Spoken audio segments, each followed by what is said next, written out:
love him? Isn't he wonderful? Now, while we sing that again, I want you to shake hands with someone by you real quietly. Say, God bless you, Pilgrim, real sweetly and holy now. When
Meu prezado ouvinte, pela graça de Deus, estamos de volta ao vivo no ar com mais esta programação abençoada, esta sabatina bíblica, aqui com o nosso precioso pastor Luiz Mendes, que daqui a pouco estará entrando aí no ar.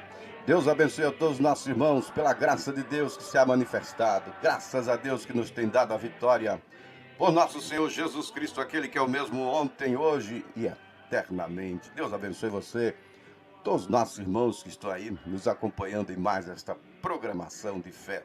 Paz para você, paz para o teu coração. Ele disse, eu vos deixo a paz. Eu vos dou a minha paz. Não vos la dou como o mundo a dá. Não se turbe o vosso coração, nem se atemorize. Evangelho de São João, capítulo 14, versículo 27. Então, é paz para você, paz para o teu coração. Uma boa noite na presença do Senhor Jesus. São 20 horas, 1 minuto. Estamos em Recife, Pernambuco, Brasil, e também em São Paulo, com o pastor Luiz Mendes. Deus abençoe o nosso precioso pastor Luiz Mendes, que vai ser sabatinado aqui. Vai ter algumas provocações que nós vamos fazer para ele aqui nesta noite, num bom papo, numa boa conversa, em nome do Senhor Jesus Cristo. Pastor Luiz Mendes, sua saudação inicial. Deus abençoe, meu irmão, no nome do Senhor Jesus.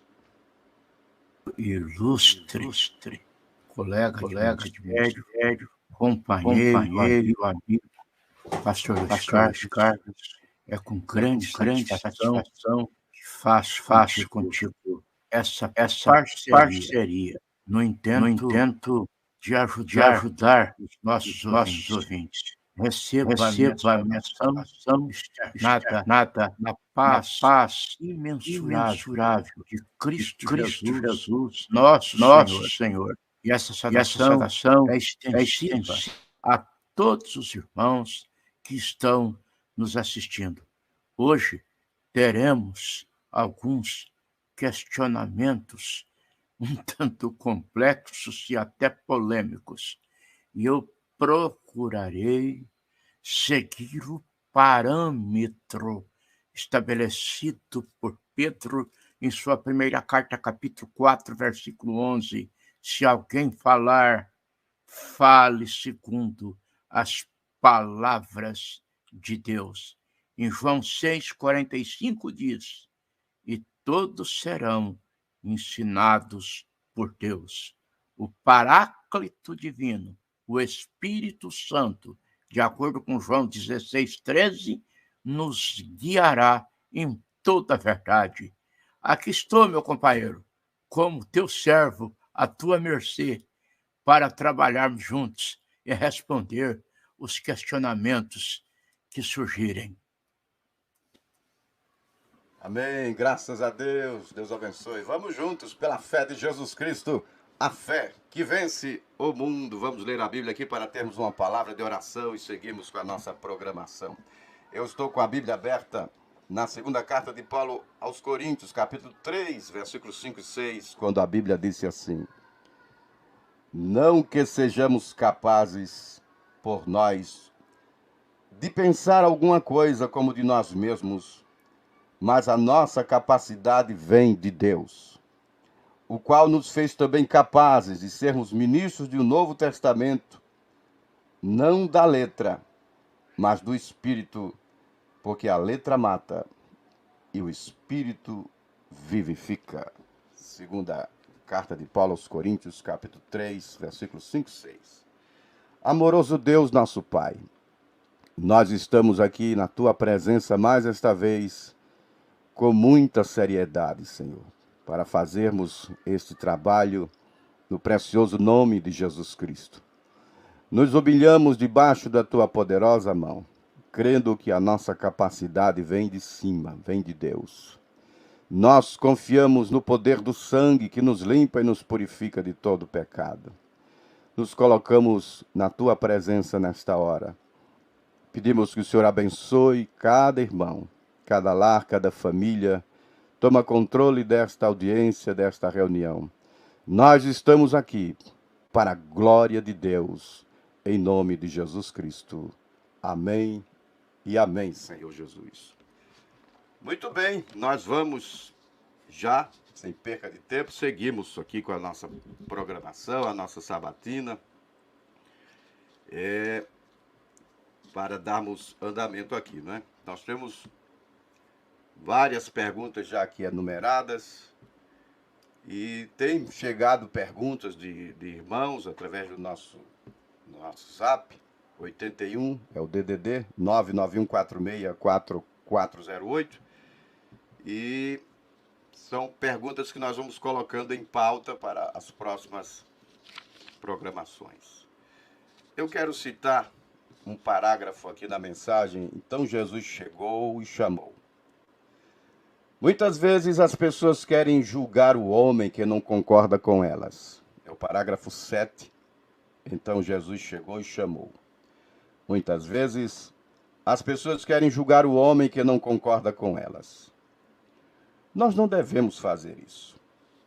Nós podemos discordar um do outro e mesmo assim sermos cordiais. Se eu não pudesse discordar de um homem e mesmo assim amá-lo e orar por ele, e discordar dele com base na Escritura, e para um melhor esclarecimento, então eu não lhe diria nada. Eu sempre quero discordar dele cordialmente porque eu o amo. E eu certamente não quero que ele se perca. E ele deve agir da mesma forma comigo. Nós não queremos nos perder e devemos basear nossos pensamentos sobre o que a palavra diz. Que a palavra seja a verdade, não nosso credo ou nossos pensamentos. Porém, o que ele diz, nenhuma interpretação particular, apenas o que a palavra diz. Esta é a declaração do irmão Brana na mensagem Então Jesus chegou e chamou, parágrafo 7. Muito bem, a primeira pergunta, o primeiro questionamento que nós vamos provocar aqui o pastor Luiz Mendes é sobre eleição versus predestinação, livre-arbítrio, calvinismo, arminianismo. Para onde a gente vai? Não é? Calvinismo vem lá do João Calvino, que foi um teólogo francês, que viveu entre o ano 1509 a 1564. E o arminianismo vem de Jacobus Arminius, que era um teólogo holandês. Ele viveu entre 1560 a 1609. E nós que cremos no que cremos na mensagem, nós estamos aí neste meio de campo, Porque a doutrina de Calvino, ele vai trazer lá 5 pontos principais acerca da depravação total. E até você vê a base bíblica ali em Romanos capítulo 3, Paulo chega a dizer que todos se extraviaram, né? Romanos capítulo 3, até chegar no verso 23, quando ele declara: todos pecaram e destituídos estão da glória de Deus. Então Calvino vai trazer ali a depravação total, vai trazer a eleição incondicional, né? Como se Deus chega numa feira e tira: essa tomate está podre, eu deixo para lá, eu pego a tomate boa, né? A eleição incondicional, a expiação limitada, a graça irresistível, a perseverança dos santos. E Armínio vai trazer o livre-arbítrio, a capacidade humana do livre-arbítrio.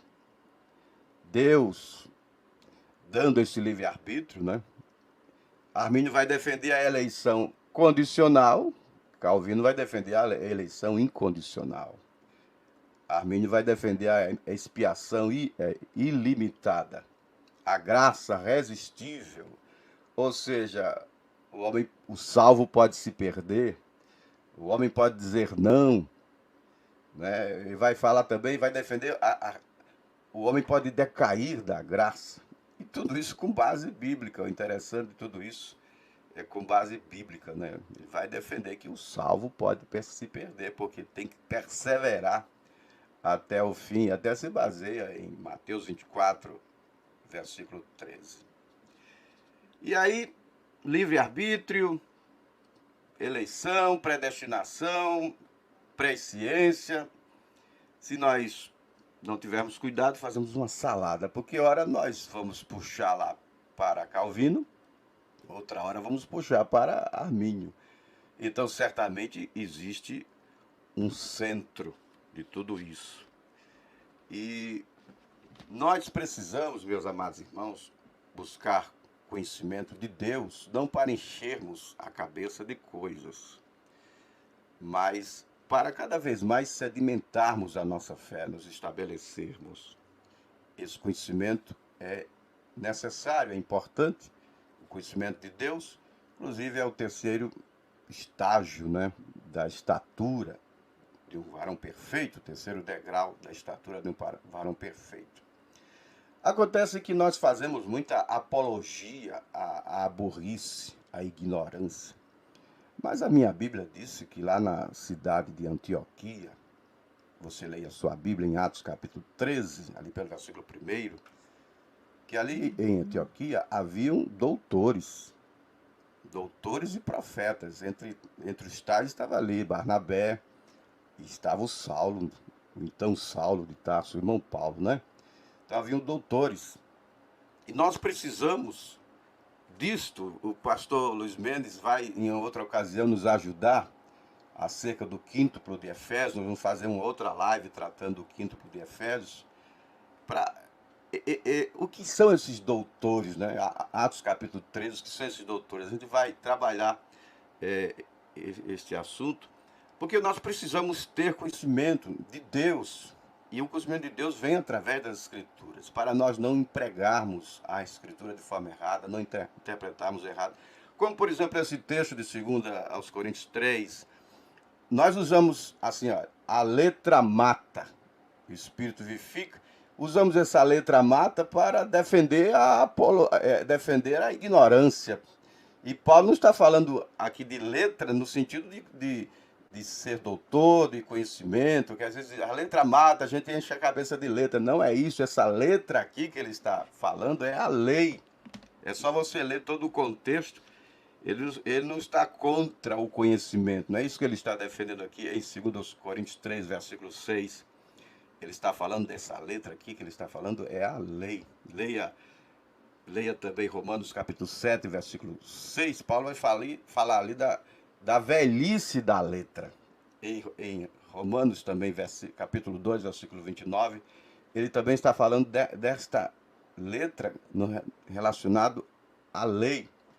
Então nós não podemos fazer apologia à ignorância, à burrice. Nós temos que buscar conhecimento, não de fato para enchermos a mente de intelectualidade, de coisas, porque você vai lá ter um João, um Pedro, e em Atos capítulo 4, versículo 13, lá os doutores da lei tomaram conhecimento que Pedro, João eram homens sem letras. Aí era a questão do conhecimento no sentido da escolaridade formal, né? Mas nós vamos trabalhar esse assunto em outro momento, acerca da manifestação do quíntuplo de Efésios. Pastor Luiz Mendes, passando a bola para o senhor aí. Eleição, predestinação, livre-arbítrio, Armínio, Calvino, qual é o centro de tudo isso aí, pastor Luiz Mendes? Deus abençoe, é contigo a bola.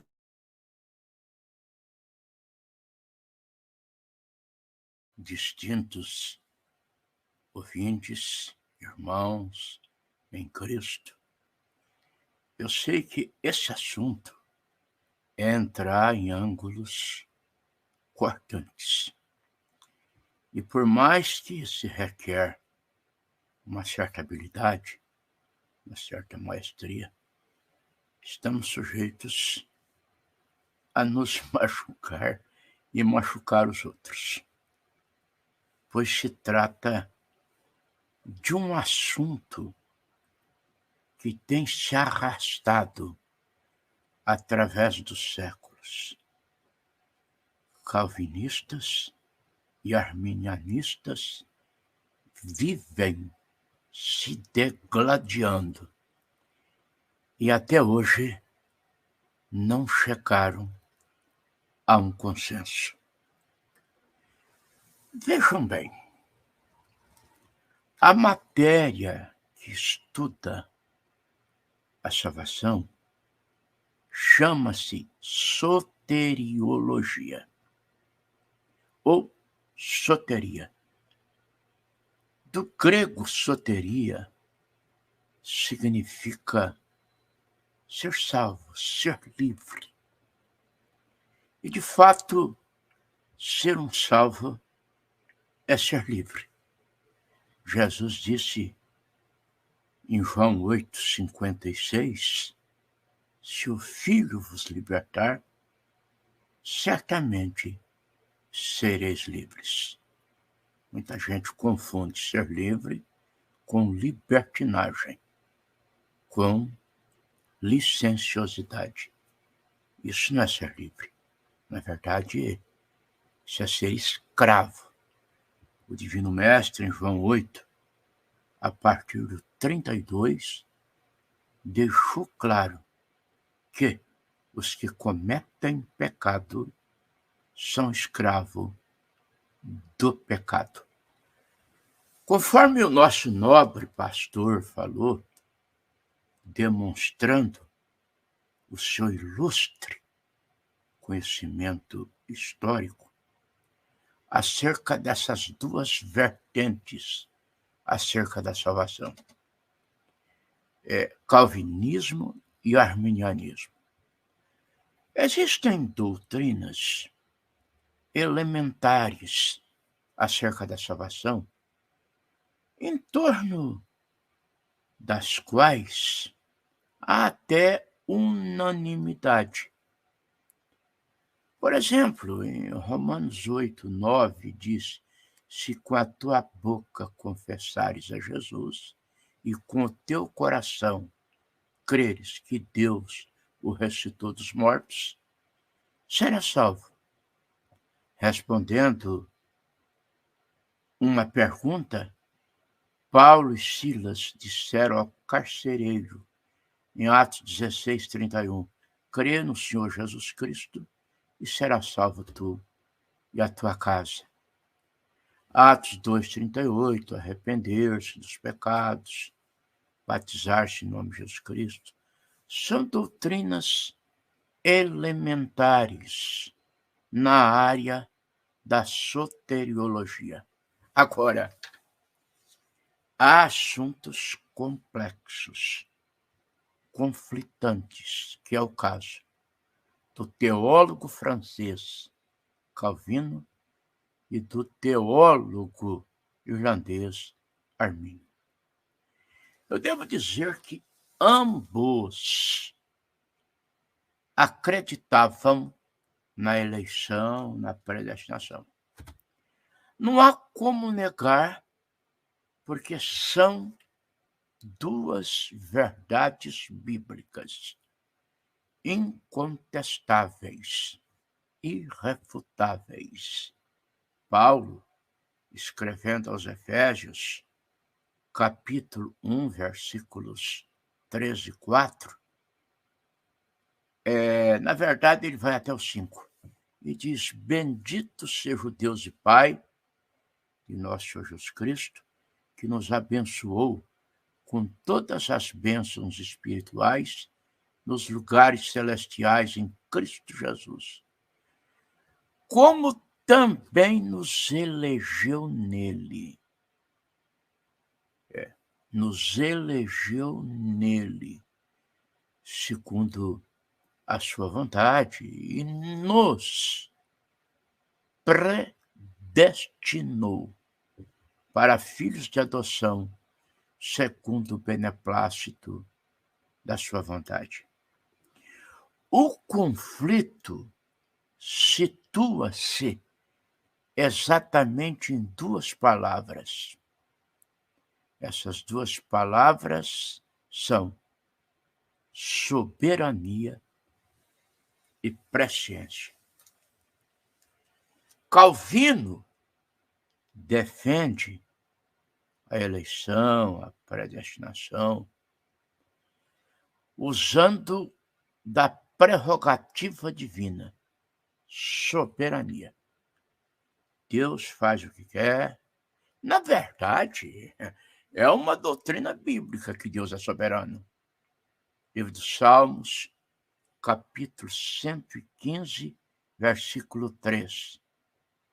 Mas o nosso Deus está no céu e faz tudo que lhe apraz. Portanto, que Deus é soberano é inegável, é uma afirmação inequívoca.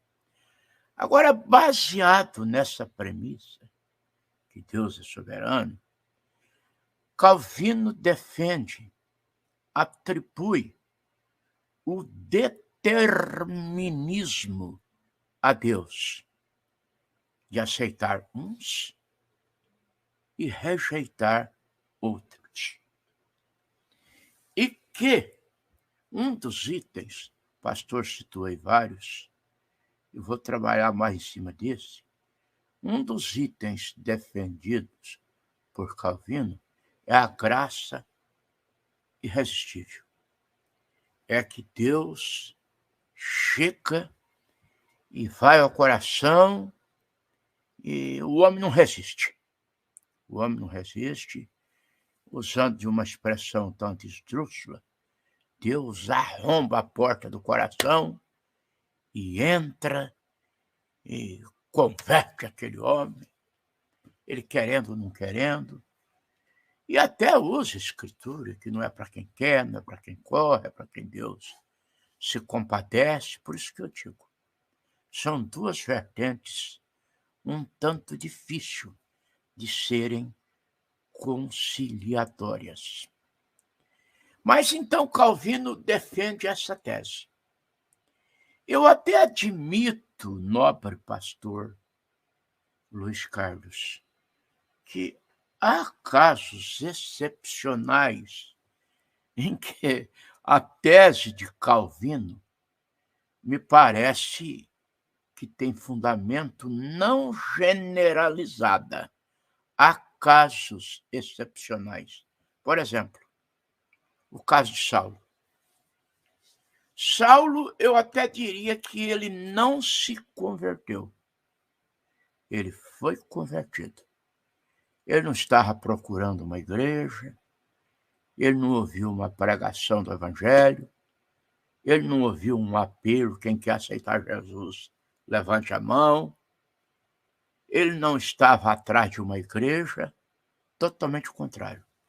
Como uma fera indomável, bufando sob o crivo de autoridades religiosas, ele caminhava de Jerusalém a Damasco para lançar-se sobre indefesos cristãos e levá-los presos para Jerusalém. Subitamente, uma luz raiou do céu. Ali não houve nem livre-arbítrio. Ele não teve opção de escolher. Jesus não disse para ele assim: o que você quer? O que você quer escolher? Perseguir meu povo ou mudar de vida? Jesus entra imperativamente, absolutamente, arromba a porta do seu coração e chega a lhe perguntar, ou dizer-lhe: dura para ti recalcitrar contra os aguilhões. Como oleiro, ele quebra aquele vaso, deixa-o indefeso, cego temporariamente, guiado por uma mão até Damasco, onde recebe a visita do humilde Ananias, que lhe fala, que ora sobre ele recebe a vista. Mais tarde, quando Paulo dava testemunho da sua conversão, ele disse em Atos capítulo 22, versículo 16, que o batizador lhe disse: e agora, porque te detens, levanta-te e batiza-te e lava os teus pecados, invocando o nome do Senhor. Mas isso não é regra, isso é exceção. E entre a exceção e a regra, eu prefiro ficar com a regra. Eu não sei o que o nobre pastor vai dizer, vai respaldar, e como ele disse no início, podemos até discordar de pequenas coisas e continuarmos sendo irmãos, amigos, porque a nossa amizade, a nossa consideração se sobrepõe a qualquer diferença, a menos que seja uma heresia de perdição. São Pedro fala sobre isso, sobre falsos mestres que introduzem heresia de perdição e negam o Senhor que os chamou, que os resgatou. Aí é uma apostasia acentuada, mas pequenas diferenças, isso nos mantém unidos como irmãos. Bem, já Armínio, teólogo holandês, ele defendeu o livre-arbítrio. Eu anotei aqui, livre-arbítrio é possibilidade de escolha. Se Deus estabeleceu o livre-arbítrio, a doutrina calvinista, que Deus chega e o homem cumpre forçosamente o propósito de Deus, atropela. Calvinismo e livre-arbítrio não são conciliatórios. Porque em Deuteronômio, capítulo 30, versículo 19, Deus disse assim: eis que ponho diante de vós a vida e a morte, a bênção e a maldição. Escolhei, pois, a vida para que vivais. Escolhei, pois, a bênção para que sejais abençoados. Então, Deus ali mostrou que existe o livre-arbítrio. Se Calvino trabalhou através da soberania de Deus, que Deus é soberano e tem determinismo para aceitar uns e rejeitar outros, já Armínio trabalhou em cima da presciência de Deus. E ao que me parece, inclusive, Eu tenho a mensagem aqui, pregada pelo irmão Brana, e dou até liberdade para o caro pastor quiser me interpelar, me interromper, fazer alguma pergunta. Eu tenho a mensagem aqui do irmão Brana. Essa mensagem é perguntas e respostas sobre Hebreus, primeira parte. Eu vou ler alguns parágrafos. Vamos começar pelo 92. Não que Deus se assentou no trono e disse: eu salvarei este homem e eu condenarei aquele homem. Não foi isso. Deus morreu e quando ele morreu, a expiação cobriu cada pessoa em toda a terra. Vejam bem. Mas Deus, através da presciência, não que ele dissesse: eu não desejo salvar o fulano. Ele era Deus, ele sabia quem seria e quem não seria salvo. Se ele não soubesse, ele não seria um Deus infinito. Então, podemos ver aqui a presciência. Eu vou saltar para o parágrafo 96. Então, ali, Deus não poderia, não diria: eu te pegarei e te mandarei para o inferno, e eu te tomarei e te levarei para o céu.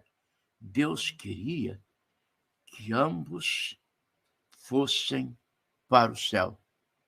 Mas através da presciência, ele sabia quem seria um trapaceiro e quem seria um cavalheiro, um cristão. Portanto, ele teve que enviar Jesus para morrer, para salvar aquele homem que ele soube previamente que queria ser salvo. Aí entra o querer, porque o calvinismo anula essa parte. O querer é Deus que quer, tudo é Deus que entra, é Deus que atropela o livre-arbítrio, é Deus que faz com que a graça seja irresistível. Mas como assim? Se a graça é irresistível, o calvinismo teria que me explicar Hebreus 4:7. Se hoje ouvirdes a sua voz, não endureçais os vossos corações. Ora, se o eleito, a graça é irresistível para ele, por que essa demonstração? Não resistais, não endureçais os vossos corações. Se não depende da pessoa querer, e sim de Deus, eu quero você. Eu quero o João, a Maria eu não quero. Eu quero o Pedro, o Antônio eu não quero. Que sentido teria? Porque a palavra de Deus mostra, na verdade, a salvação não é para todos, mas a disponibilidade de Deus universalizou a salvação. João 3,16 é o texto áureo da Bíblia, porque Deus amou o mundo de tal maneira, amou o mundo ali são as pessoas, que deu seu Filho único para que todo aquele que nele crê não pereça, mas tenha a vida eterna. Em Tito, capítulo 2, versículo 11, diz: porque a graça de Deus se há manifestado, trazendo salvação a todos os homens.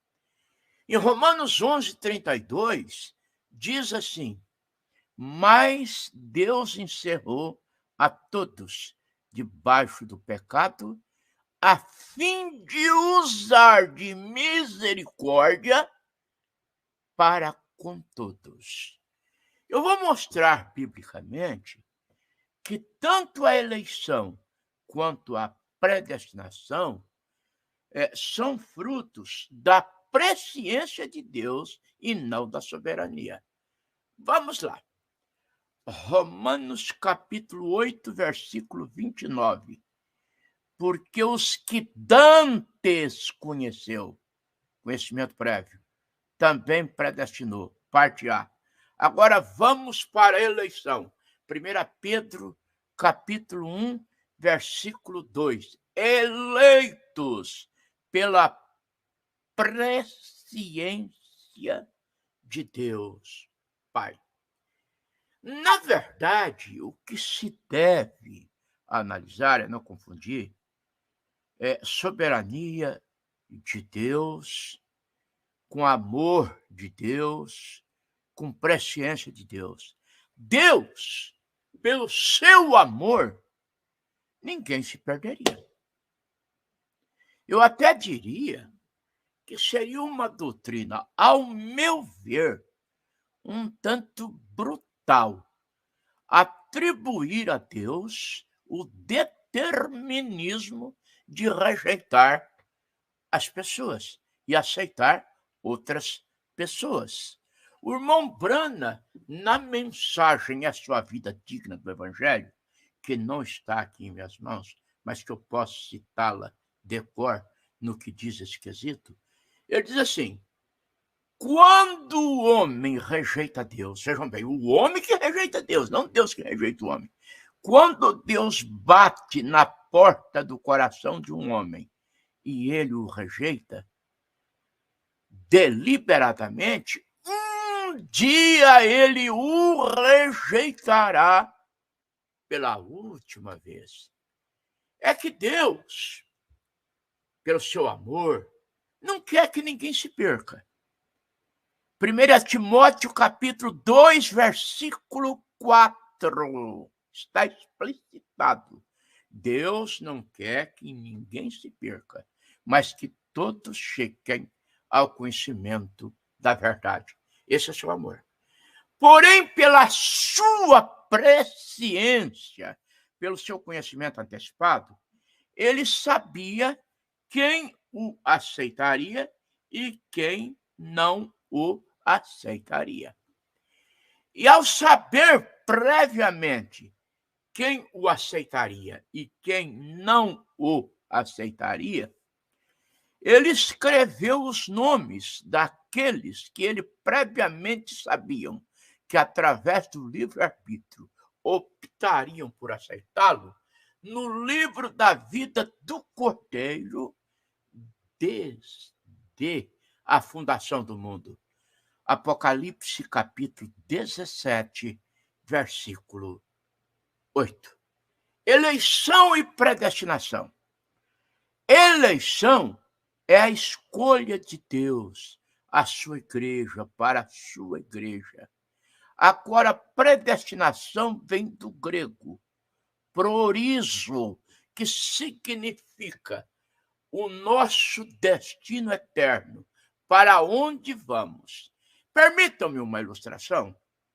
Seria como, vamos comparar a igreja, fazer uma analogia, a igreja como um navio, fazendo uma viagem para o céu. Os que estão dentro daquele navio estão seguros, estão viajando para o céu. Os que descem do navio, os que saltam do navio, se apostatam e não chegam. Escute o que diz o irmão Brana. Gente, eu sei que sempre vão surgir aqueles, mas porém, tem o outro lado, né? Eu sei que tem. Na mensagem, o mensageiro do entardecer, parágrafo 234, o irmão Brana diz: eu não creio neste ensinamento batista de segurança eterna. Ensinamento batista é calvinista. Eu creio nisto em uma certa maneira, mas eu creio que você está seguro desde que você esteja na igreja. Porém, quando você sai fora, de debaixo do sangue de Jesus Cristo, você não está seguro. Eu estarei protegido da chuva enquanto eu estou aqui dentro. Sabe por quê, querido pastor Luiz Carlos, irmãos? Há uma tese que se cunha muito na eleição, diz assim, eleito não se perde. E se eleito não se perde, às vezes até bambeia as rédeas da carne, se relaxa em cima desse pensamento que eleito não se perde. Porém, o que disse Pedro em sua segunda carta, capítulo 1, versículo 10?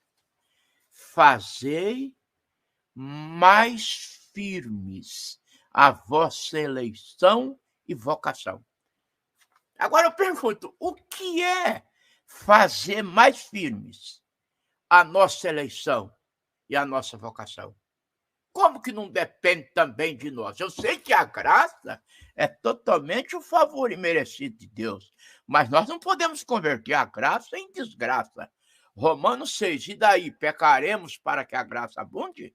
Nós temos que fazer mais firmes a nossa eleição e vocação. Como assim? Se aproximando de Deus. Alguém perguntou para o irmão Brana, como se aprofundar no amor de Deus? Ele respondeu, lendo, orando, e eu digo mais, jejuando, frequentando a igreja, cultos de oração, se abstendo do pecado, se santificando, porque a santificação ela é processual, ela é progressiva. É Apocalipse 22, 11. Quem é santo se santifique mais. Hebreus 12, 14. Segui a paz e a santificação, sem a qual ninguém verá o Senhor. E eu vou concluir. Eu tenho a mensagem do irmão Brana também, intitulada Deus, fazendo um serviço para Deus que não é da vontade dele. O irmão Brana fala no parágrafo 133. Não é que ele tenha dito, eu escolherei você, eu rejeitarei aquele outro. Pela sua presciência, ele sabia. E eu concluo. A presciência de Deus em relação à salvação, ela não é causativa. Ela não é causativa. O homem se perde não porque Deus prevê. Deus prevê porque ele se perderá. Eu acredito que essa linha, eu tenho procurado defendê-la segundo a minha compreensão e tenho a humildade de aceitar qualquer respaldo aí do nobre companheiro, porque tenho conhecimento dos seus doutos conhecimentos nas Escrituras. É contigo, meu amado companheiro, pastor Luiz Carlos. Muito bem, pastor Luiz Mendes. O senhor crê como eu creio. Então, o segredo está exatamente aí na questão da presciência. Deus viu antecipadamente. E aí ele predestinou, né? Eu creio nisso. Agora, pastor Luiz Mendes, porque todas essas correntes eles buscam respaldo bíblico. Isaías 53, a gente sabe, está falando ali do Messias, não é isso? No versículo 11 de Isaías 53, lá está dizendo assim que ele, na sua obra, que ele vai ficar satisfeito, ele justificará a muitos, não a todos. Como é que o senhor vê isso? Isaías 53, verso 11. Já o senhor citou Tito 2, verso 11, né? Porque a graça de Deus se ha manifestado, trazendo salvação a todos os homens. Mas lá em Isaías 53, verso 11, está dizendo que ele justificará a muitos. Muitos não é todos. Como é que o senhor vê essa escritura? Como a Escritura não se contradiz, a Bíblia é o único livro harmônico de Gênesis e Apocalipse. A magnitude da Bíblia, a excelência da Bíblia está nisso. escrita aproximadamente por 40 autores, em um lapso de 1.600 anos, homens de diferentes culturas, níveis, uns intelectuais, outros indoutos. E, no entanto, quando se ajuntaram todos os livros, há uma consonância, uma harmonização perfeita. Sinceramente, o irmão Branham tinha motivo para dizer que a Bíblia é Jeová impresso. O que deve se analisar, pastor, eu digo assim, com todo respeito a muitos pastores, o que não é o teu caso. O que não é o teu caso, eu desde a primeira vez que te ouvi, reconheci no irmão um talento, um homem douto, e sou um admirador do irmão, do teu conhecimento. Quando eu falo douto, eu nem me refiro em questão de nível intelectual, se bem que o irmão é um homem de formação. Mas há muitos pastores que vivem assim combatendo, estudar, ter um certo conhecimento. E muitos pastores desconhecem a regra da hermenêutica, que é o método de entender a Bíblia. Não se isola texto do contexto.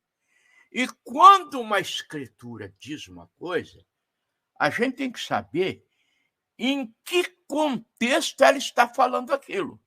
Porque pode ser que depois, em outra passagem, você encontra a escritura dizendo, digamos, aparentemente contradizendo. É que ela está em outro contexto.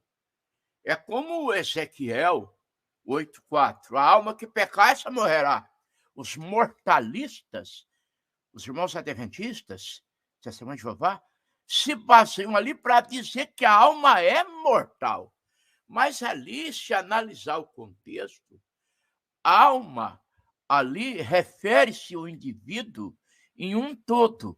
Agora, Mateus 10:28 é outro contexto. Não temais os que matam o corpo e não podem matar a alma. Muito bem.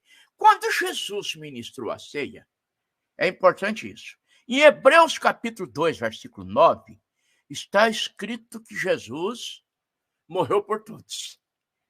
Hebreus 2:9. Jesus Cristo morreu por todos. Tá? No sentido assim, a salvação foi disponibilizada a todos. Muito embora ele sabia quais que seriam salvos e quais que não seriam. Ele disponibilizou a todos para que naquele dia o homem não tivesse desculpa. Mas o Senhor não me escolheu, o Senhor não me predestinou, o Senhor me rejeitou. É até um contrassenso. Como que Deus rejeita um homem? Como que Deus não quer um homem? Como Deus endurece um homem para não aceitá-lo e depois, no dia do juízo, julga ele por não o ter recebido? Parece que dá uma discrepância, uma incongruência.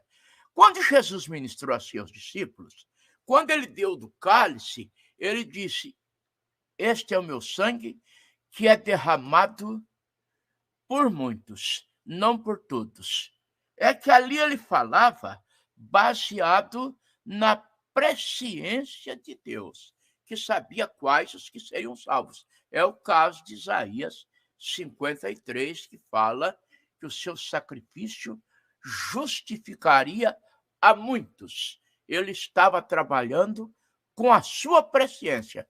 Muito embora, de acordo com 1 Timóteo 2:4, que já está em outro contexto, Deus não quer, pelo seu amor, que ninguém se perca, mas que todos cheguem ao conhecimento da verdade.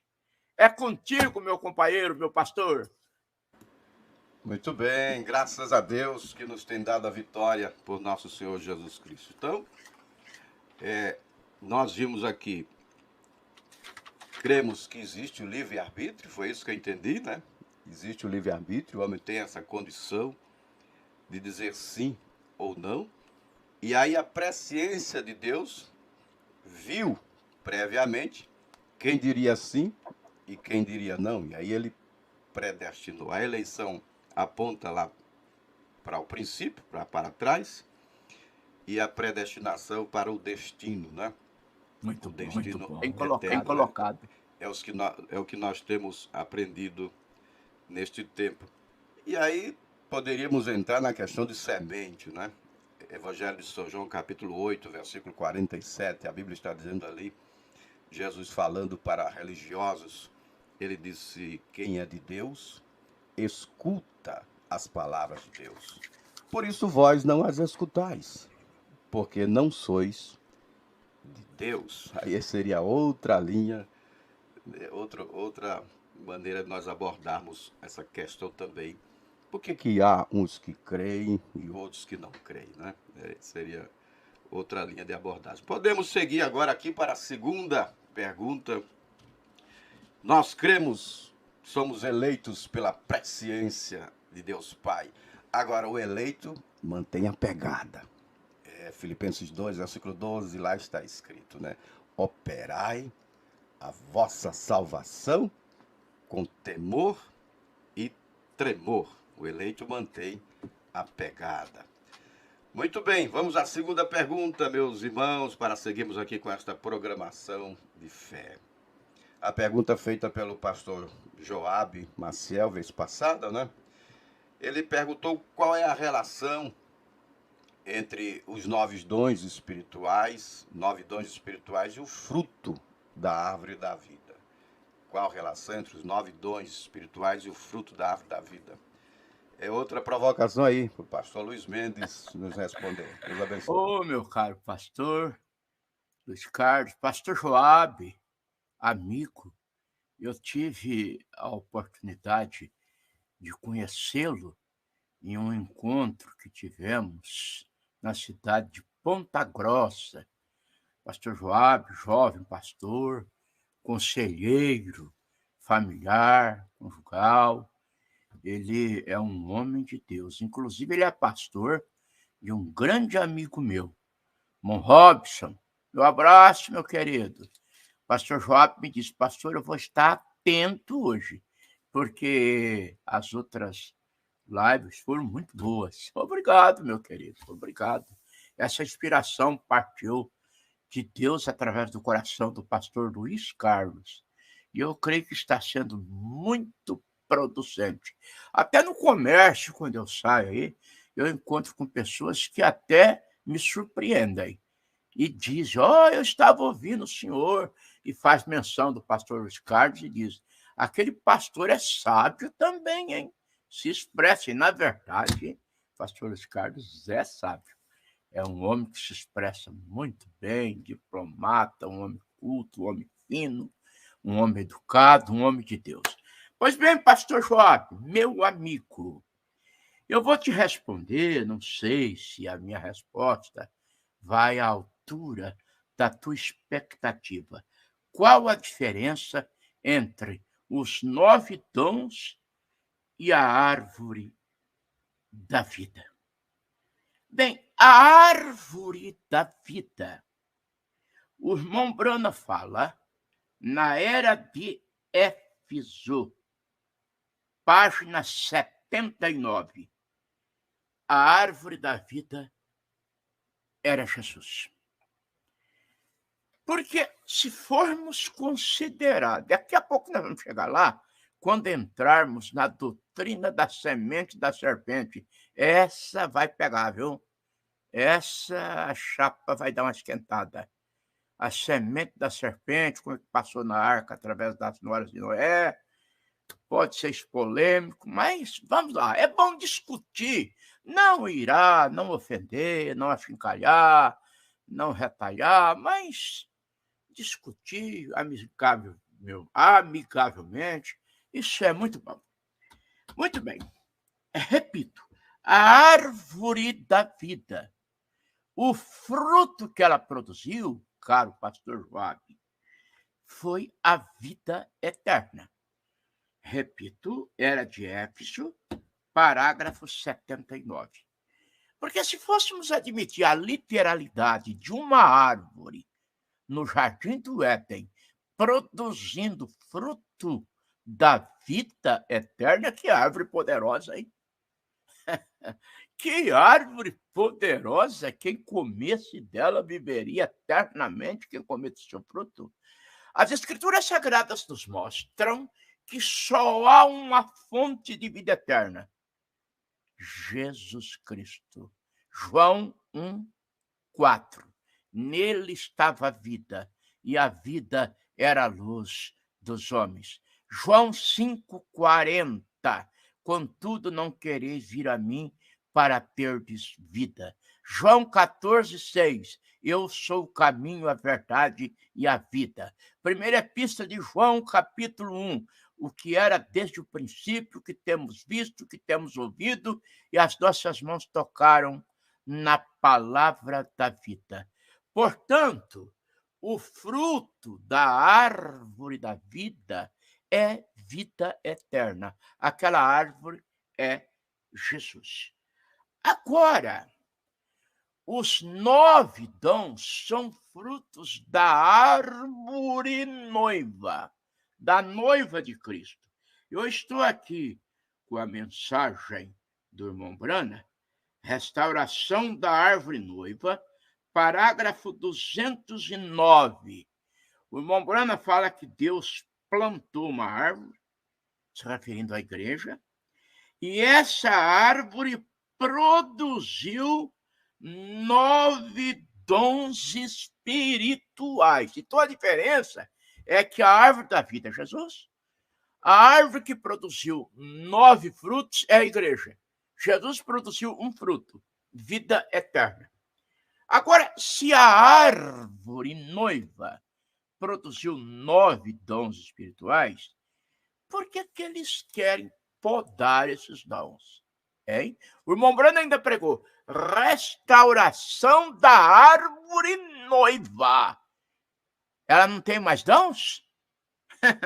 Nós tocamos nesse assunto sobre o cessacionismo e o continuismo, e nós somos continuistas. E eu ia citar naquele dia, mas deixei de citar. Era de Éfeso, parágrafo 48, tradução GO. Deixe um crente confessar a Cristo e admitir os dons espirituais, como línguas, profecias, cura, milagres, e ele será reprovado pelo mundo. Ô, meu querido irmão Brana, com todo respeito, não é só pelo mundo, não.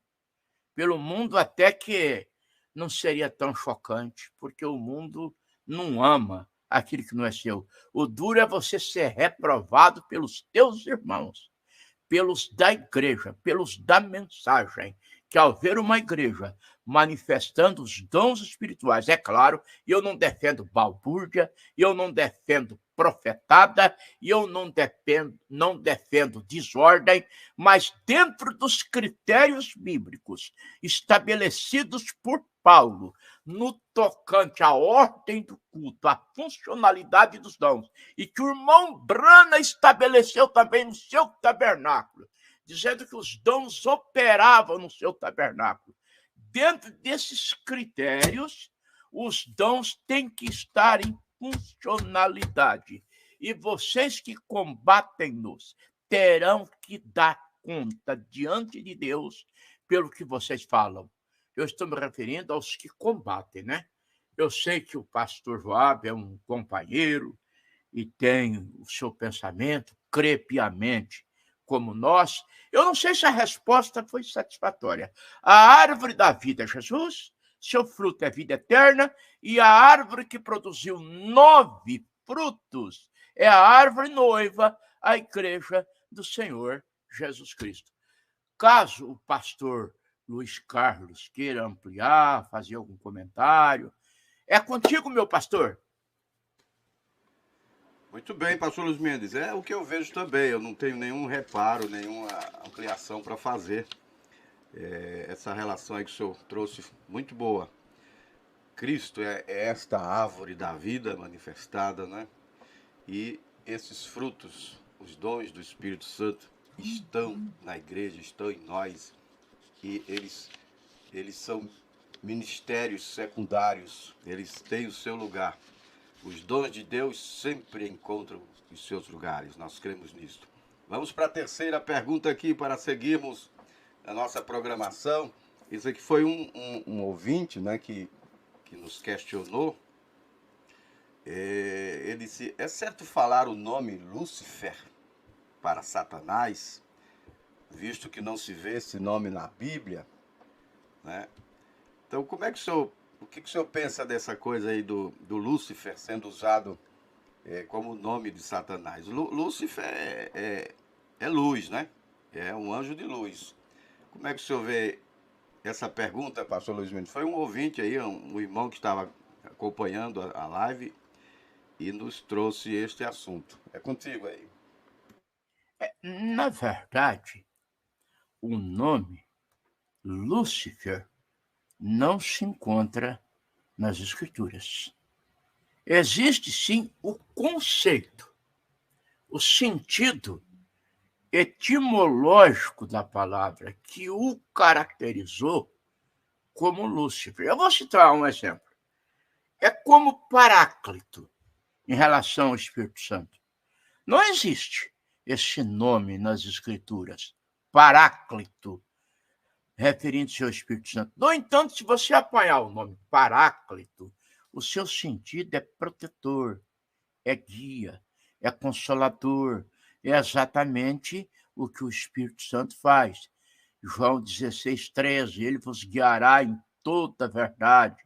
Ele é o nosso consolo, nosso amparo, nosso guia, nossa proteção. Tá. Então vamos lá. Em Isaías capítulo 14, versículo 12, referindo-se à queda de Satanás lá do céu, está escrito: como caíste do céu, ó estrela da manhã, filha da alva. Estrela da manhã é resplandecente.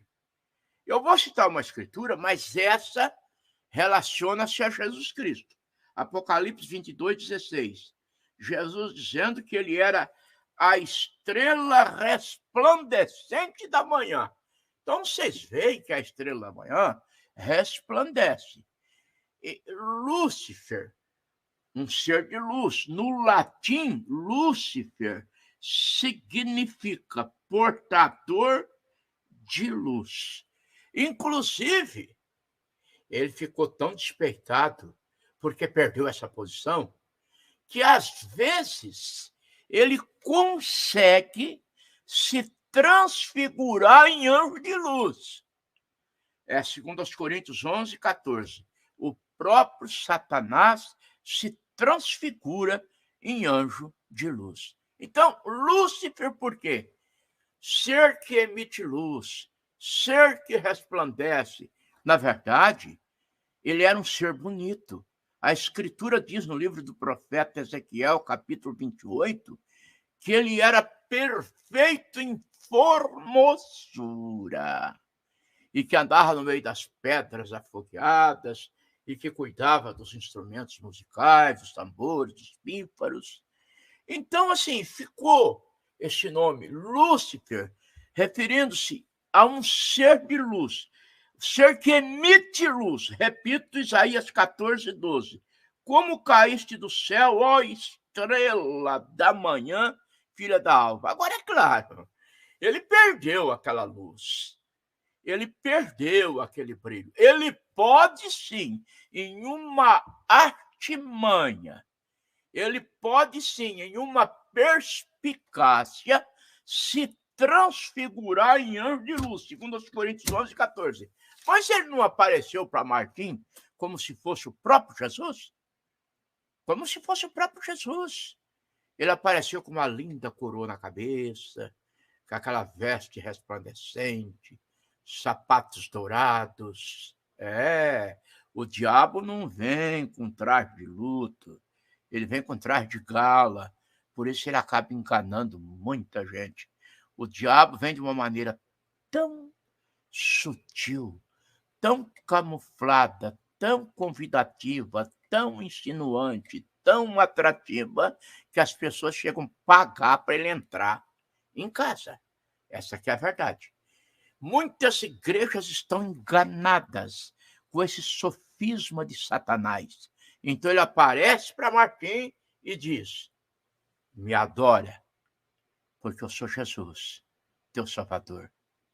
Se fosse Jesus, Jesus não cobraria adoração de ninguém. A sua própria presença infundiria um temor reverencial em Martim que o jogaria por terra, como aconteceu com João na ilha de Patmos. João, quando viu Jesus, caiu aos seus pés. Então ele disse: me adora porque eu sou Jesus, teu Salvador. Martim não se precipitou. Parou, observou aquele ser resplandecente. Então, a voz, o discernimento lhe falou: Jesus não está coroado ainda. Ele será rei no milênio. Apocalipse 19:16. Rei dos reis, Senhor dos senhores. Agora ele é sacerdote. Hebreus 4:14. Agora ele é mediador. 1 Timóteo 2:5. Agora ele é advogado. 1 João 2. Ele não está com coroa na cabeça. Martim, sem hesitar, diz: sai da minha frente, Satanás, em nome do Senhor Jesus Cristo. Oh, glória a Deus. É isso, meu pastor. Qualquer respaldo, pode dar, que eu estou aqui com humildade para aceitar. Muito bem, graças a Deus que nos tem dado a vitória por nosso Senhor Jesus Cristo. É isso mesmo, pastor Luiz Mendes. O senhor citou as escrituras que eu ia trazer aqui também. E graças a Deus. Vamos seguindo aqui, já na quarta pergunta, e eu creio que é uma das mais polêmicas, né? Como podemos defender à luz da Bíblia que a semente da serpente passou pelo dilúvio? E aí você vê o meu Brana citar isso na mensagem A Semente da Serpente, parágrafo 156 e 157. A semente da serpente é física ou espiritual? É contigo, pastor Luiz Mendes. Vamos juntos. É um assunto polêmico, complexo, e eu vou depender de um tempo, talvez uns 30, 40 minutos ou mais, para fazer essa exposição. Eu não sei se vai haver unanimidade em torno do assunto, em relação a ministros que estão me assistindo, mas seja qual for a tua opinião, você sempre terá o meu respeito. Bem, a semente da serpente ela é muito combatida. Uma vez eu fiz uma campanha em outro estado, e um movimento denominacional, a fim de desvirtuar a campanha, passou em frente no salão onde estávamos tendo o trabalho evangelístico e derramou, despejou folhetos com o seguinte título: A doutrina da semente da serpente desmascarada. E usou lá dos seus argumentos, que eles usam até hoje, né? Chegando até a dizer que essa doutrina veio da mitologia. Pois bem, o primeiro que pregou a semente da serpente foi Deus. O primeiro que pregou a semente da serpente foi Deus. Gênesis, capítulo 3, versículo 15. Deus, falando, a mulher disse: e porei inimizade entre ti e a mulher, entre a tua semente, corrigindo. Deus estava falando com a serpente. Gênesis 3,15. E porei inimizade entre ti e a mulher, entre a tua semente, semente da serpente, e a sua semente, semente da mulher. Então, duas sementes. As Escrituras Sagradas nos falam em duas paternidades, Deus e Satanás. Quantas vezes já ouvimos pessoas dizendo, Deus é pai de todos. Não, senhor. Deus é criador de todos.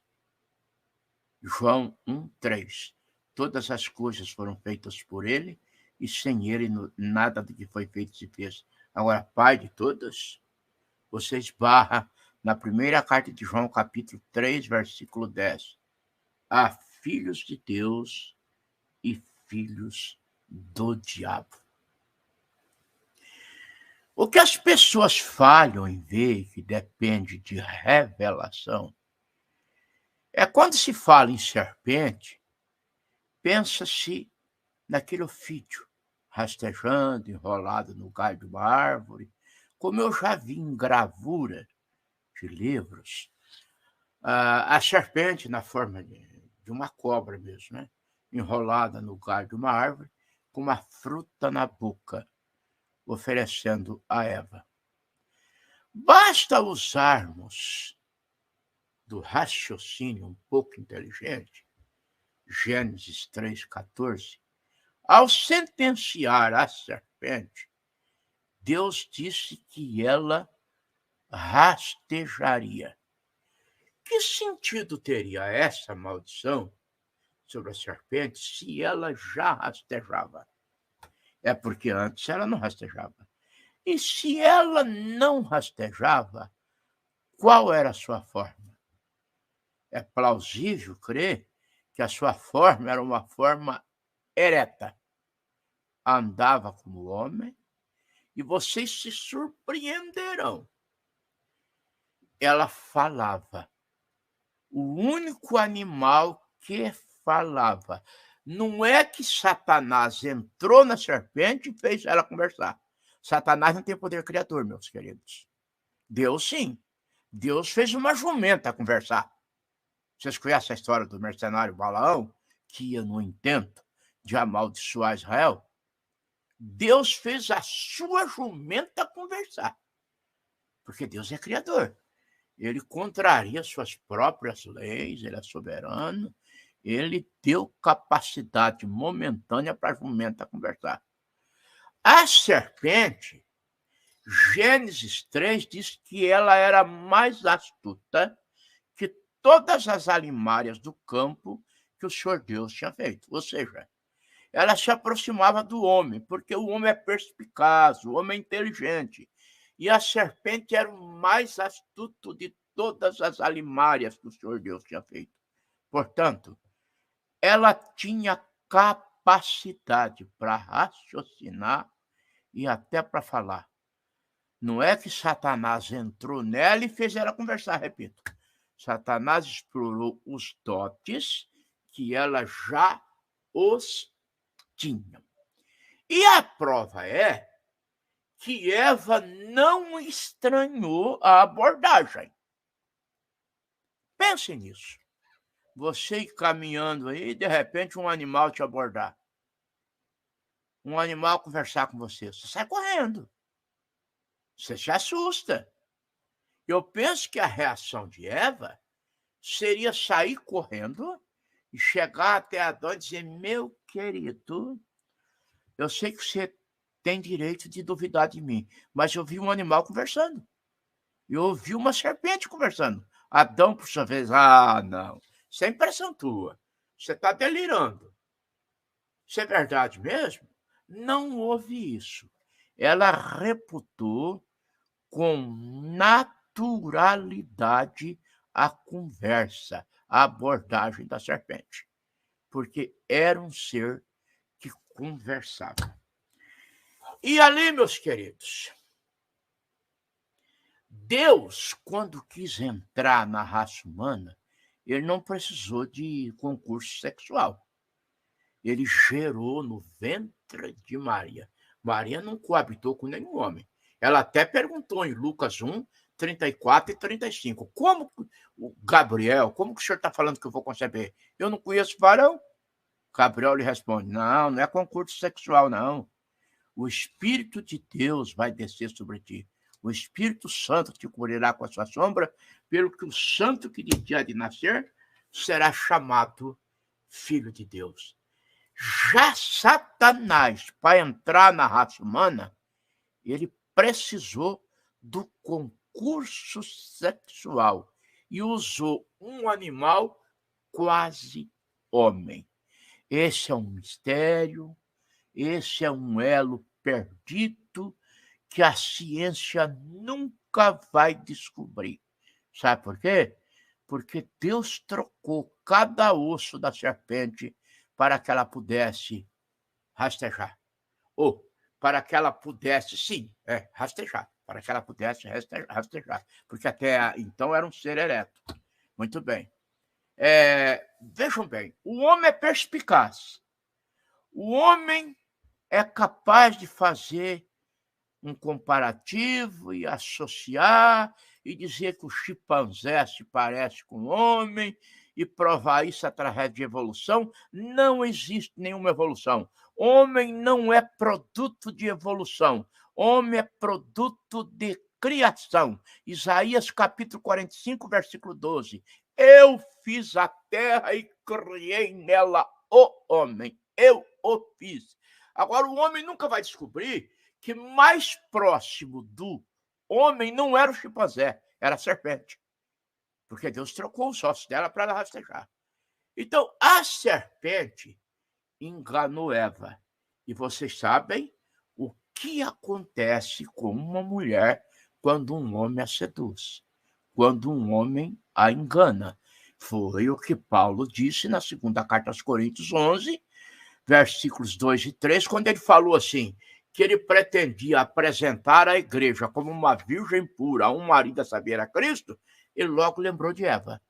Ele relacionou virgindade da igreja para ser apresentada a Cristo com o caso de Eva. E disse, mas eu temo que como a serpente enganou Eva, de alguma sorte sejam corrompidos os vossos sentidos e se apartem da simplicidade que há em Cristo Jesus. Quando Deus abordou a mulher, por que fizeste isso? Porque assim, lá no Éden, foi uma transferência de responsabilidade, né? Deus chega em Adão, Adão, quem que te mostrou que você está nu? Ele disse, a mulher que tu me deste, me deu do fruto. Aí Deus vai na mulher, por que fizeste isto? A mulher diz, a serpente me enganou e eu comi. Foi uma transferência de responsabilidade, mas ninguém ficou impune. Todos foram sentenciados.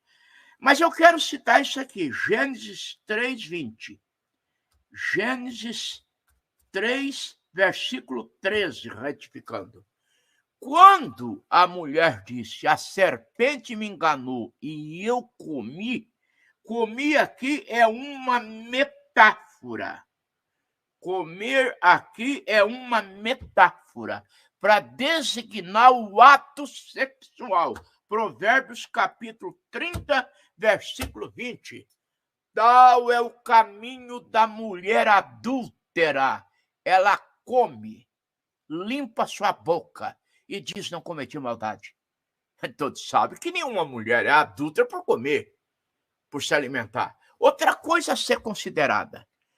Quando Eva comeu do fruto e deu para Adão, depois ela sentiu vergonha do quê? Adão sentiu vergonha do quê?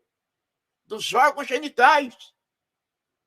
Eles procuraram se cobrir com folhas de figueira. Eles não ficaram com vergonha da boca.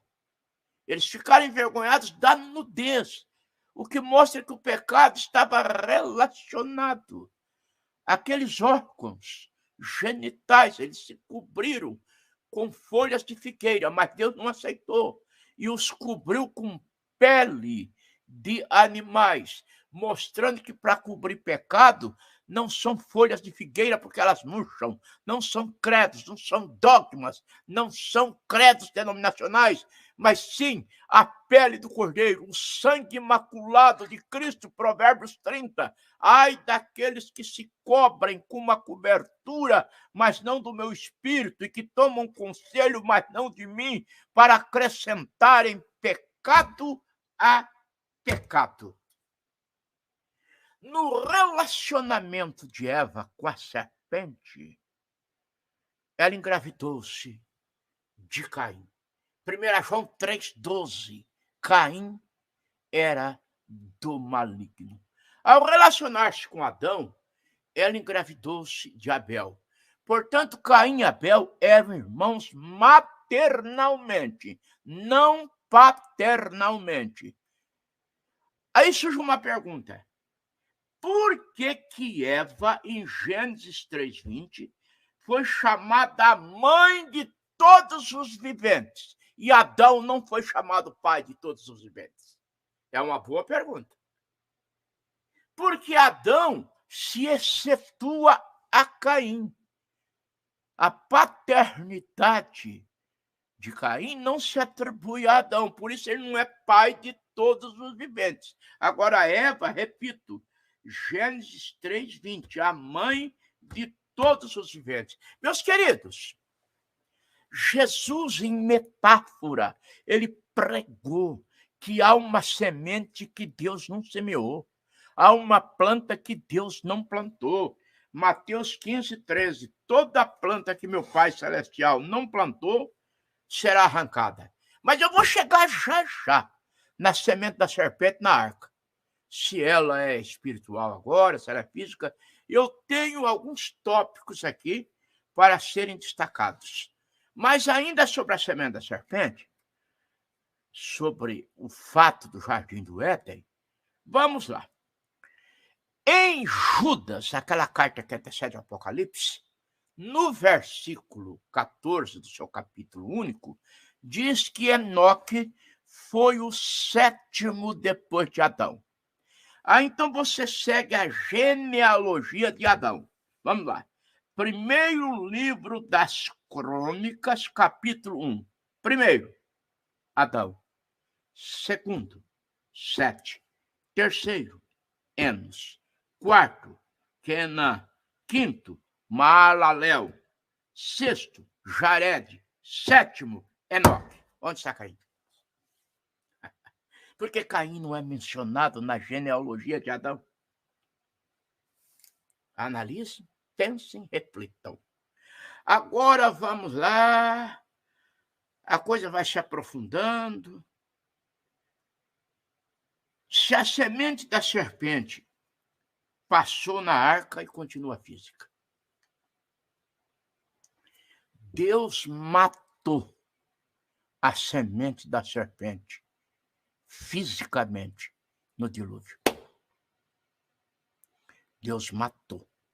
Não teria nenhum sentido Deus mandar dilúvio, né? Salvar Noé com a sua família e deixar um resto lá de pecadores para poder se perpetuar, se proliferar, se multiplicar. Deus matou a semente da serpente fisicamente lá na arca.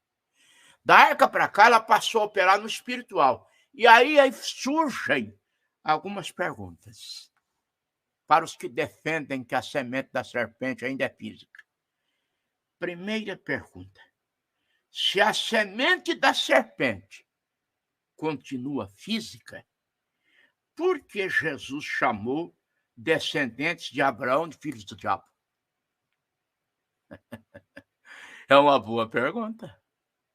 Vocês acham que descendentes de Abraão eram semente da serpente? Fisicamente? Hein? Não tem como. Então vocês vão, eu vou citar, eu me debrucei sobre a mesa hoje, orei a Deus, falei, Senhor, eu preciso da tua iluminação, eu preciso da tua graça, apesar do meu conhecimento, mas se não houver uma unção, se não houver algo do Senhor, eu posso me atrapalhar, eu posso me equivocar, eu preciso do Senhor. Então, vamos lá.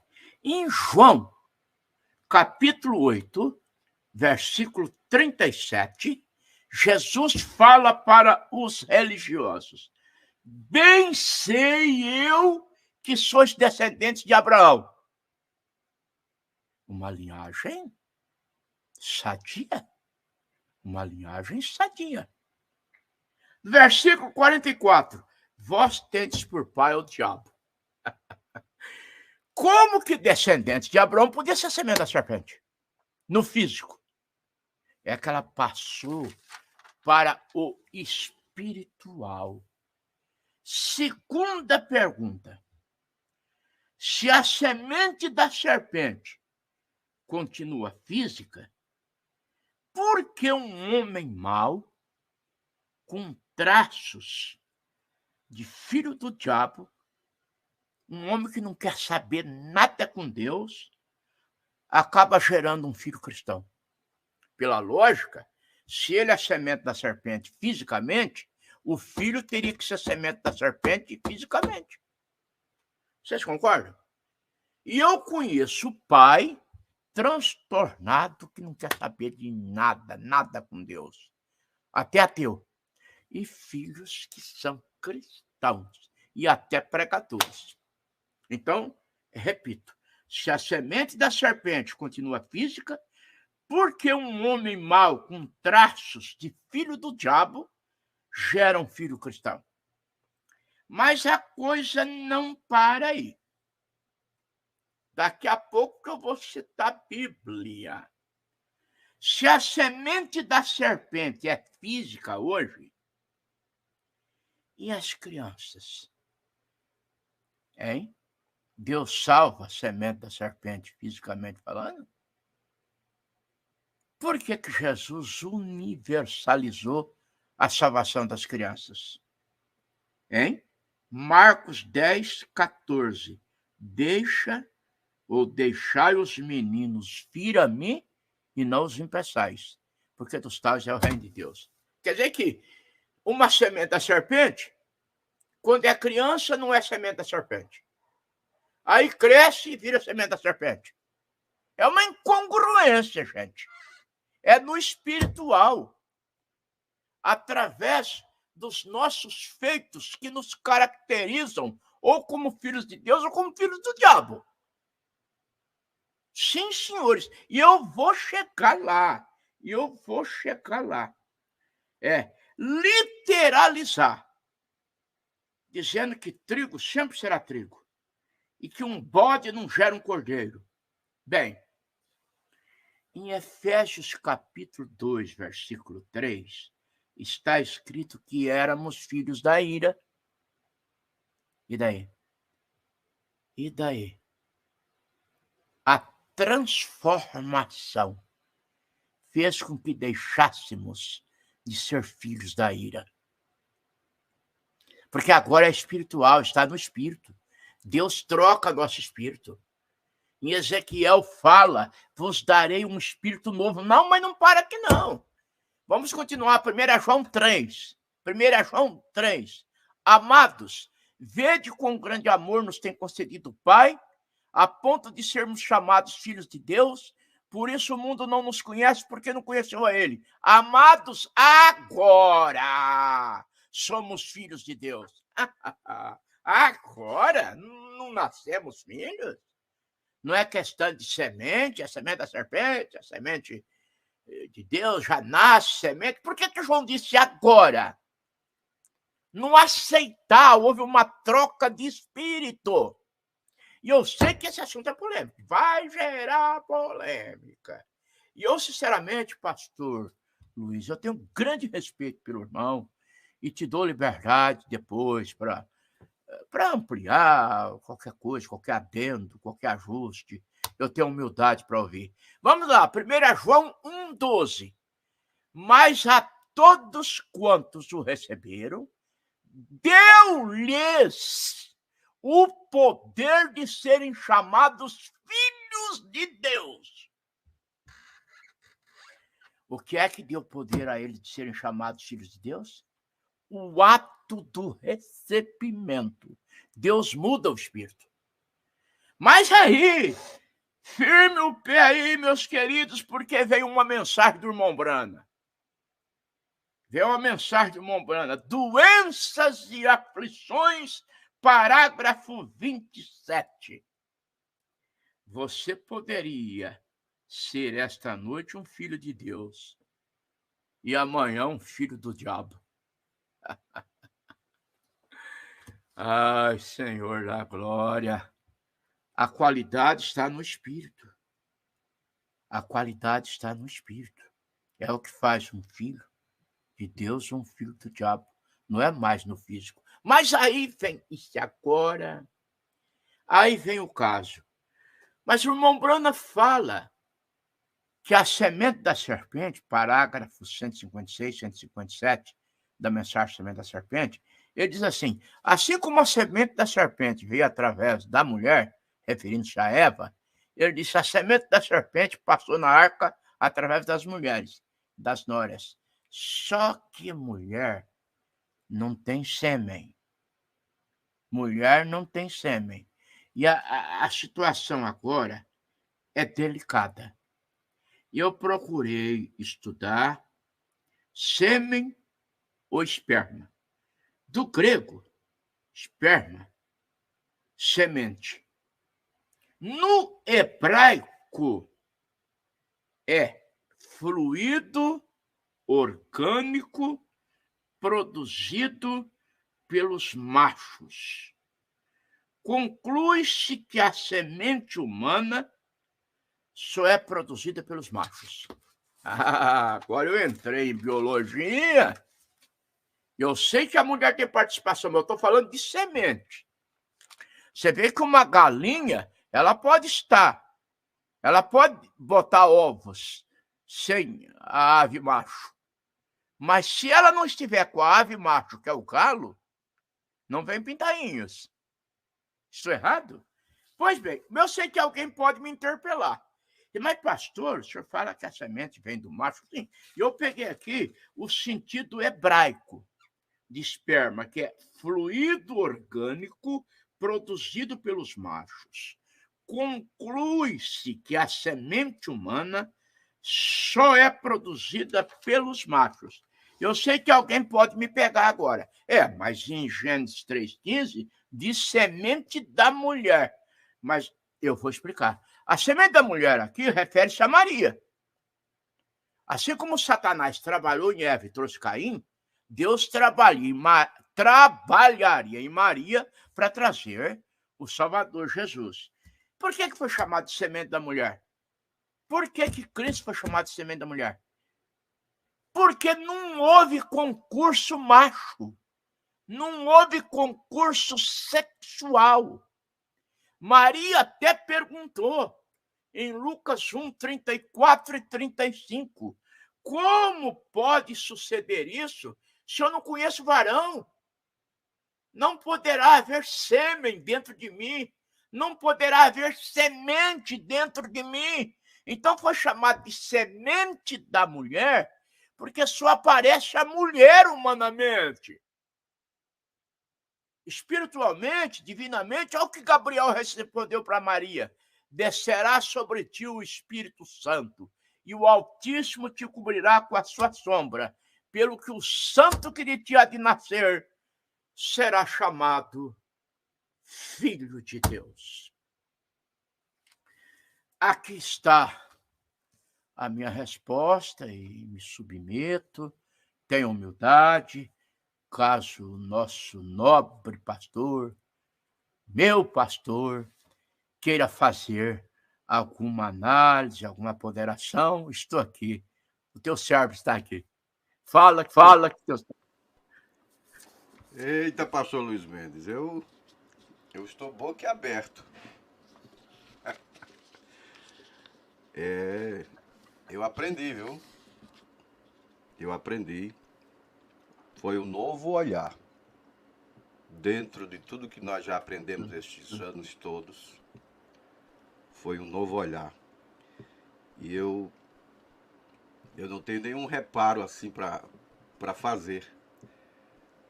A gente realmente, eu estou maravilhado pelo que eu ouvi. Pode ser que eu ouvindo depois, novamente, eu possa rever alguma coisa, mas até então é isto mesmo. Eu estou maravilhado. Graças a Deus que nos tem dado a vitória. Olha, nós não temos que ter medo. de voltar atrás nas coisas. Eu não tenho nenhum compromisso com o erro.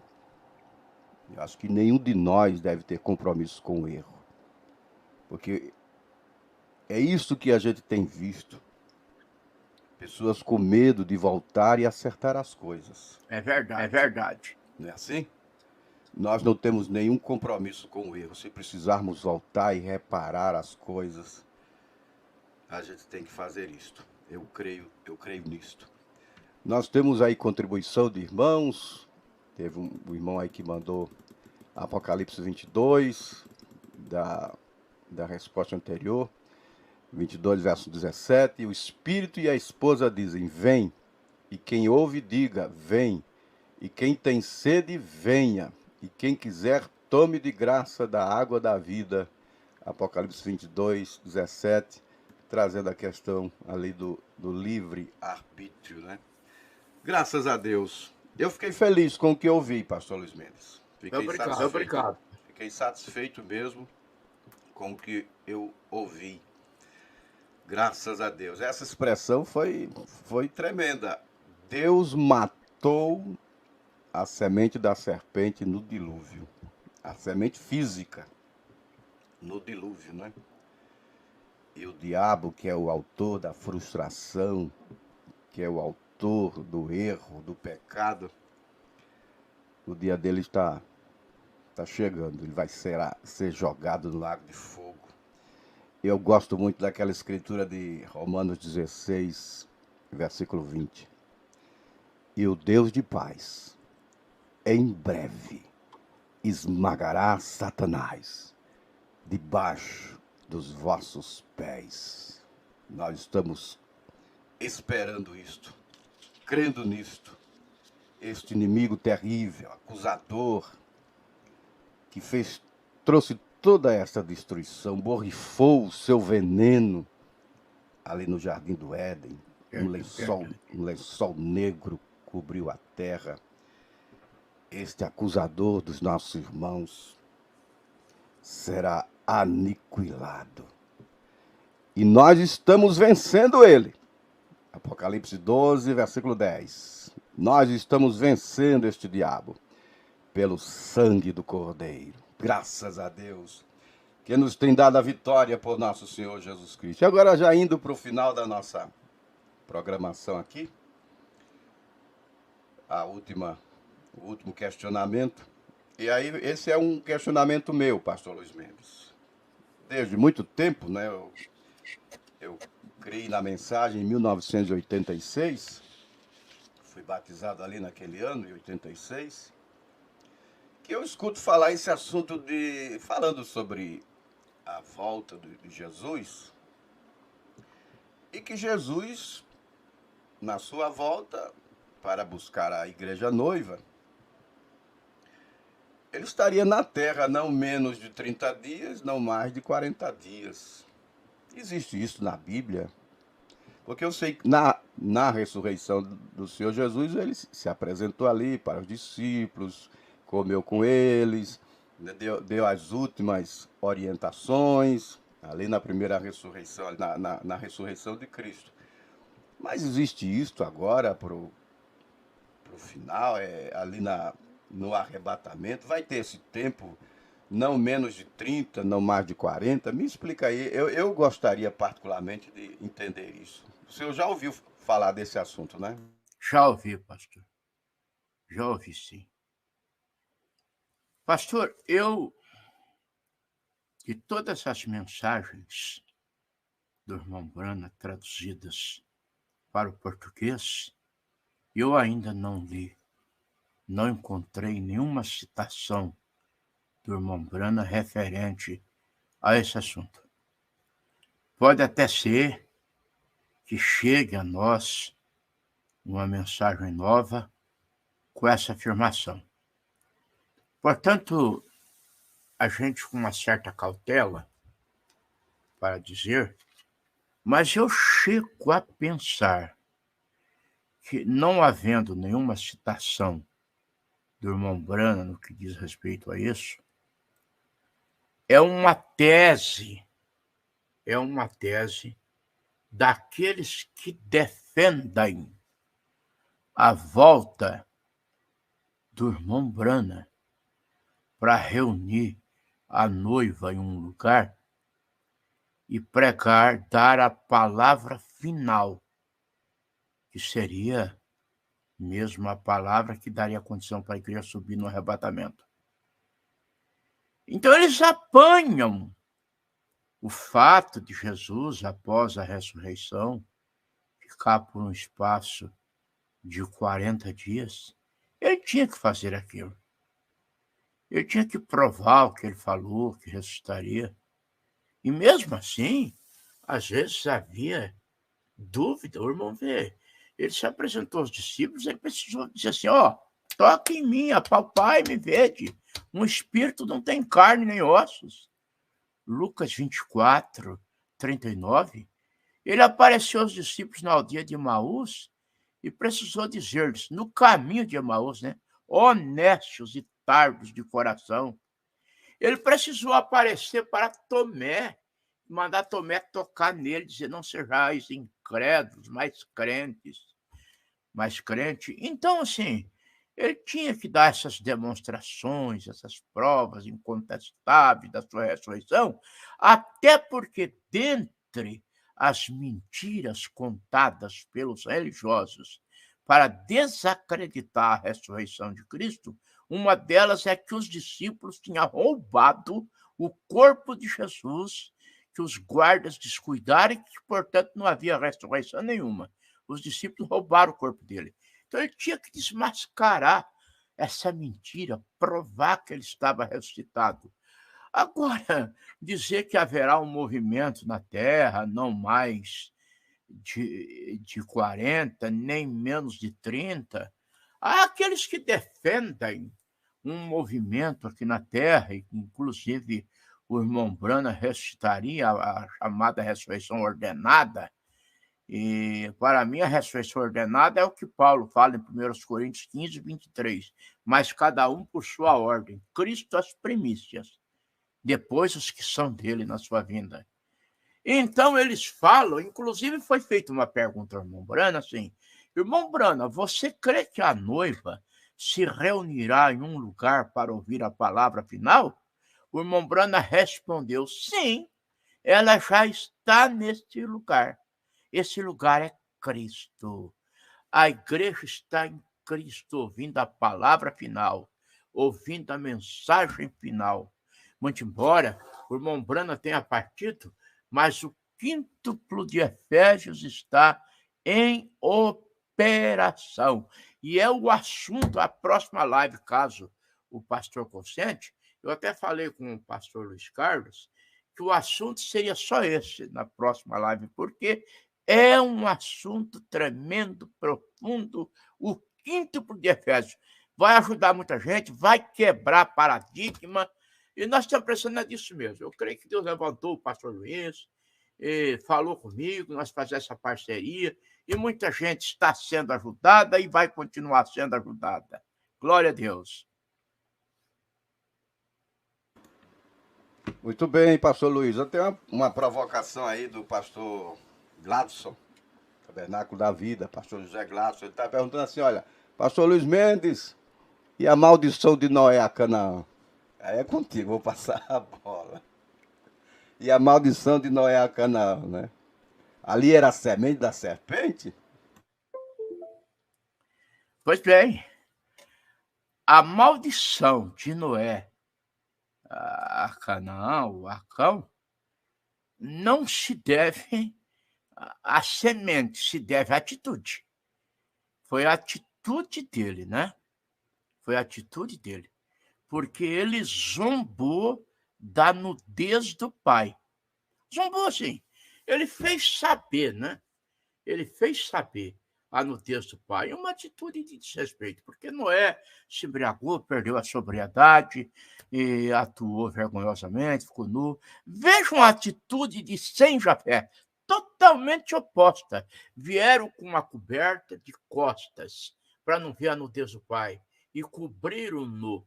Então, a atitude de Cão, a sua maldição, se deve ao fato se deve a sua atitude. É isso. Muito bem, graças a Deus. Segunda-feira vamos estar de volta? Vamos lá. Quinto de Efésios. Amém. Muito bom, pastor. Nós temos Tá boa. quíntuplo de Efésios para trabalharmos. Temos a história, o assunto das 70 semanas também, que gastaria-se uma live com isso. Tem mais uma pergunta aqui que eu vou deixar no ar, para o senhor já ir meditando também, de um ouvinte. Deixa eu ver se eu consigo aqui botar no ar. Pastor Luiz Carlos, Deus abençoe, pastor Luiz Carlos. Pastor Luiz Carlos, eu quero saber se a grande tribulação começa com Moisés e Elias. Quero saber quem vai chamar os 144 mil, como está escrito no 6º selo, parágrafo 153 e 154. Quero aproveitar a live aí, quero que o senhor me dê resposta aí. Se o senhor entendeu bem minha pergunta, o senhor eu vou aguardar essa resposta aí, viu? Eu vou assistir a live, vou estar conectado aí. Em nome de Jesus, Deus te abençoe. Pastor Luiz Carlos, Deus te abençoe, meu irmão. Oh, Deus maravilhoso. É bom descontrair um pouco. Quer responder? Não, eu já respondi para ele que ia ficar para a próxima. Vai ficar para a próxima. Mas tem outra provocação. Na próxima nós aborda isso. Tem outra provocação aí do irmão Guilherme Martins. E as mulheres dos filhos de Noé não eram semente da serpente? E agora? Sim, mas é como eu expliquei, né? Não houve reprodução, porque elas não tinham sêmen. Na verdade, passou tudo para o espiritual. Da época da arca para cá, passou para o espiritual.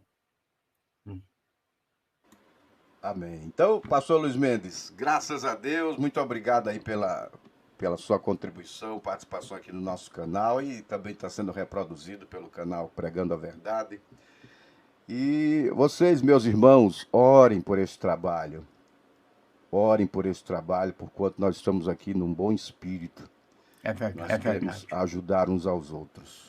Se Deus permitir, na próxima segunda-feira, né, nós estaremos juntos, ainda vamos combinar com o pastor Luiz Mendes. Você pode mandar sua pergunta, pode que não seja no dia marcado que responderemos, mas vai sendo pautado aqui, e a gente também tem tempo de pesquisar, de buscar a resposta. Nós não sabemos tudo, nós estamos aqui aprendendo uns com os outros, né? Verdade. Então, se Deus permitir, na próxima segunda-feira, hoje, a live está sendo feita hoje, sexta-feira, por quanto estarmos de viagem. Eu estive, inclusive, aí em São Paulo, viajei a trabalho, estive lá, aproveitei, dei uma escapulida, fui lá no pastor José Gladson, tivemos um tempo ali. E por isso que nós estamos fazendo a live hoje, sexta-feira, mas se Deus permitir, na próxima segunda-feira nós vamos retomar. E aí a abordagem é sobre o quíntuplo de Efésios. Existem doutores, apóstolos, profetas, pastores. Não é só o pastor, tudo está concentrado só no homem. Como é que manifesta esse quíntuplo de Efésios, né? Efésios 4, versículo 11 ao 13, 1 Coríntios 12, também Paulo traz isto. Pastor Luiz Mendes, faz aí a oração da fé, que salva o doente, para nós terminarmos a nossa programação. Deus abençoe. Senhor nosso Deus, Tiago disse que a oração da fé salvará o enfermo, e o Senhor o levantará. Em seguida ele disse, a oração feita por um justo pode muito em seus efeitos. Longe está de nós a pretensão de sermos justos através da nossa justiça. Somos justos pela justificação de Cristo. Cristo nos justificou. O justo está em nós. Senhor, opera a favor das pessoas doentes, oprimidas. curando-as, libertando-as, pelo poder da tua palavra, pois Jesus Cristo é o mesmo ontem, hoje e eternamente. Amém. Amém. Pastor, muito obrigado. Graças a Deus. Deus abençoe, pastor Luiz Mendes, todos os nossos irmãos, pastores, amigos que participaram conosco de mais esta programação. Vamos juntos, pela fé de Jesus Cristo, a fé que vence o mundo. Ele disse, todo aquele que é nascido de Deus vence o mundo. E esta é a vitória que vence o mundo, a nossa fé. Primeira carta de João, capítulo 5, versículo 4. Deus abençoe a todos. Até a próxima, se o Senhor nos permitir. Shalom. Glória a Deus. Adonai. Amém. Amém. Prince of Peace, my God is He, saving me, keeping me from all sin and shame. Wonderful is my Redeemer, praise His name. Oh, are you enthused about your experience with Christ? Isn't He wonderful? Doesn't He satisfy? I once was lost, now I'm found, free from condemnation. Jesus gives liberty and a full salvation, saving me, keeping me from all sin and shame. Oh, wonderful is my Redeemer, praise His name. Oh, wonderful.